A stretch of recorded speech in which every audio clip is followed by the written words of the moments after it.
Bueno, estuvimos escuchando muy atentamente la presentación de hace un rato, si bien resumida y nos quedamos con ganas de más. Claro.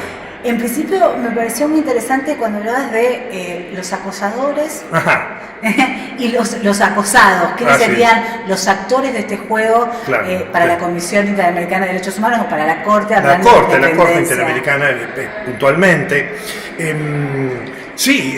Los acosadores eventuales son, en primer lugar, los otros poderes del Estado. Y ahí la Corte Interamericana, como les comenté, ha subrayado que las autoridades del Poder Ejecutivo y del Legislativo deben ser sumamente cuidadosos cuando enjuician públicamente a jueces. Deben ser muy cuidadosos de no afectar la independencia de esos jueces, no solamente por los jueces mismos, sino por las partes de cada proceso. Es decir, si a través de una declaración pública un ministro dice el juez está fallando bien o está fallando mal, generalmente dicen está fallando mal, indirectamente están intrometiéndose en un proceso y perjudicando también a una de las partes del proceso. Es decir, en el fondo la independencia del juez es una garantía para el justiciable, es una garantía para las partes. Claro, no es un derecho del juez, recién lo explicaba, es un deber y un derecho. Un deber y un derecho del juez, pero especialmente un derecho, primero un derecho del litigante. O sea, yo, litigante, tengo derecho a contar con un juez independiente. El pueblo tiene derecho a tener una justicia independiente. Es un derecho de toda la comunidad y especialmente de cada litigante. Por lo tanto, no permitamos influencias, perturbaciones, intromisiones en la gestión judicial de los otros poderes del Estado. Pero no solamente de los otros poderes. Recuerda usted que mencioné, de acuerdo a la Corte Interamericana, que tampoco pueden influir los órganos judiciales superiores sobre los inferiores. Podrán hacerlo en su momento a través de apelaciones, revocatorias, etc. Ahí decide la causa, pero no sobre la persona del juez inferior. O sea, el derecho de un juez superior de controlar al inferior es en el momento debido del proceso y de la forma correcta, a través de la emisión de sentencias, ¿no? Y en tercer término, los acosadores pueden ser cualquier otro sector de la sociedad, sujetos privados, empresas, hasta llegado el caso ONGs, que pretendan perturbar, presionar a la judicatura para el dictado de una resolución en un sentido o en otro. Porque desde el momento que hay una presión, se está perjudicando al juez, desde luego, pero indirectamente, repito, a las partes del proceso, beneficiadas o perjudicadas por esa presión.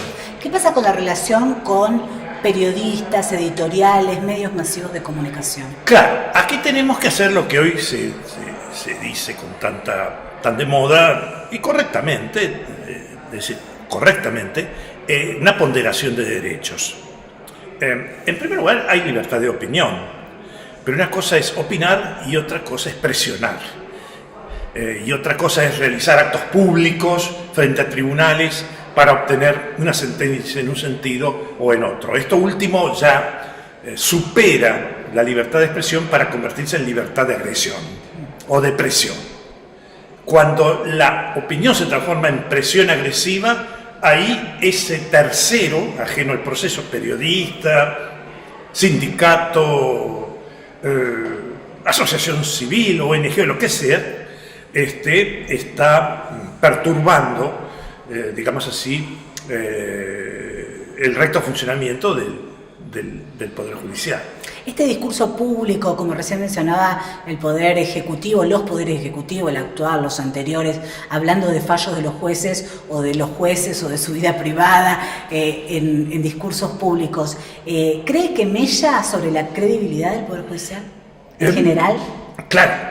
Todo depende de qué es lo que diga el legislador, el ministro, el presidente, el vicepresidente o quien sea.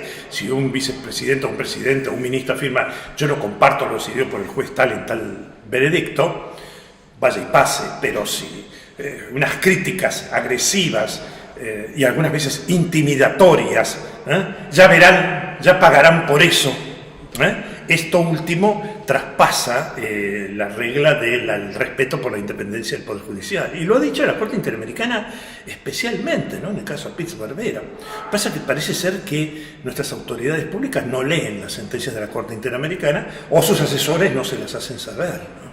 ¿En qué otro fallo de la Corte Interamericana estaría bueno recordar en un día como hoy que hablamos de independencia judicial en Argentina? El caso Camba Campos contra Ecuador es uno de los últimos, desde 2013, es una sentencia que se detiene mucho en la independencia del Poder Judicial.